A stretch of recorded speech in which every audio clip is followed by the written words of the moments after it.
A ver, pensemos en esto por un momento. Tienes una revelación, algo que podría cambiar el mundo, pero solo existe en un manuscrito.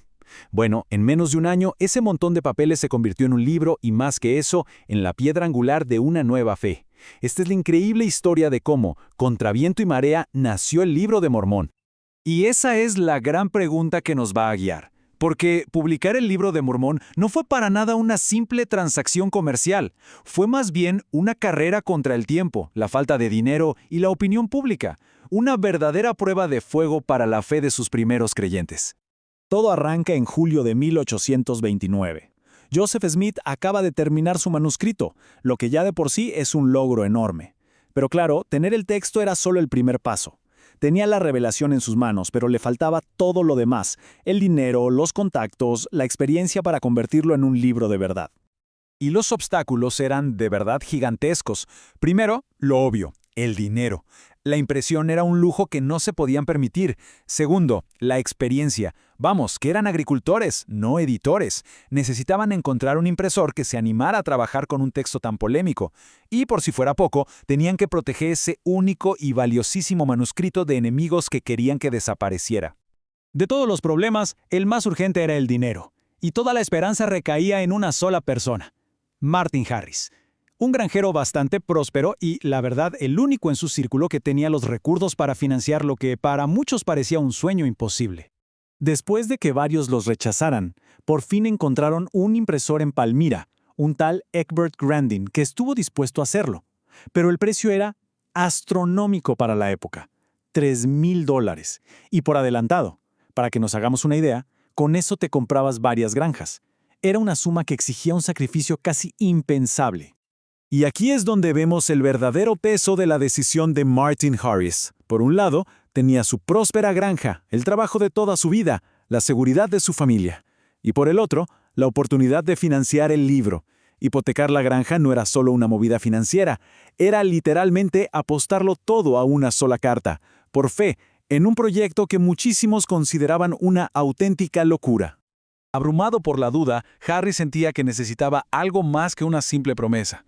Y la respuesta, según se cuenta, llegó como una revelación, un mensaje directo para él. Esto lo cambió todo. Ya no se trataba de una inversión, sino de un mandato divino. Y con esa convicción, Martin Harris firmó los papeles e hipotecó su granja. Con el dinero ya asegurado, comenzó el lento proceso de impresión, un proceso que duraría 7 largos meses. Parecía que lo peor ya había pasado, ¿no? Pues no. La siguiente amenaza no vendría de fuera, sino del corazón mismo de la imprenta. Y aquí entra en escena Abner Cole, el antagonista de este capítulo. Un editor local que le alquilaba la imprenta a Grandin durante las noches. Y claro, este acceso nocturno le dio un privilegio secreto: podía leer las páginas del Libro de Mormón a medida que salían de la prensa, mucho antes que nadie.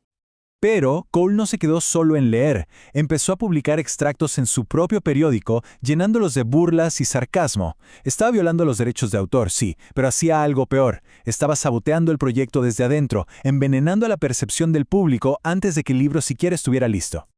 La confrontación era inevitable. Primero lo intentaron Hyrum Smith y Oliver Cowdery, pero Cole básicamente se rió de ellos. La situación necesitaba que interviniera Joseph, así que viajó hasta la imprenta.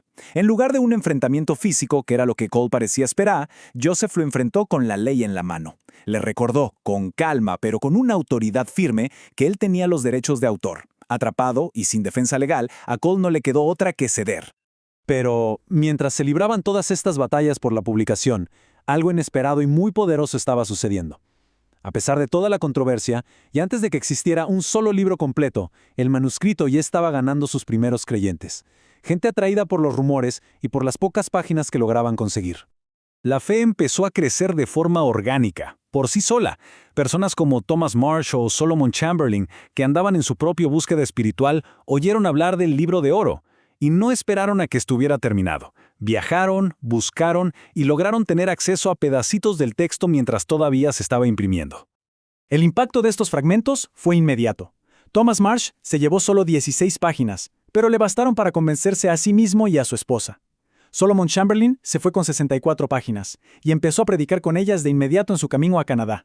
El libro, sin siquiera estar terminado, ya estaba creando una comunidad. Y así llegamos al momento culminante. El 26 de marzo de 1830, el Libro de Mormón por fin sale a la venta.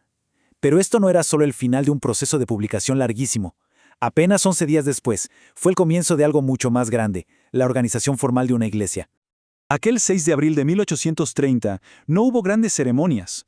Fue en una casa de madera, muy modesta, donde se reunió un pequeño grupo.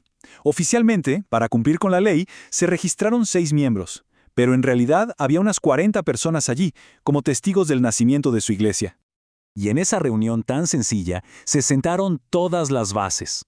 Se hicieron las primeras ordenaciones, se administró el primer sacramento y se confirmaron los primeros miembros. Cada acción era un paso para darle forma y estructura a la fe que ese libro había inspirado. Pero quizás, después de tantas batallas públicas, el momento más importante fue uno muy personal. Poco después, Joseph vio a sus propios padres bautizarse. Al ver a su padre, el hombre que lo había apoyado en todo, salir del agua, la emoción lo desbordó y exclamó estas palabras. Y así, un manuscrito que sobrevivió a todo tipo de amenazas, financiado con el sacrificio de una granja y nacido en medio de la polémica, se convirtió en mucho más que un libro. Se convirtió en un movimiento. Lo que nos deja una última pregunta para reflexionar. ¿Cómo es que un texto, contra todo pronóstico, se convierte en el fundamento de una fe mundial? Hey, si te gustó el video dale like y suscríbete al canal.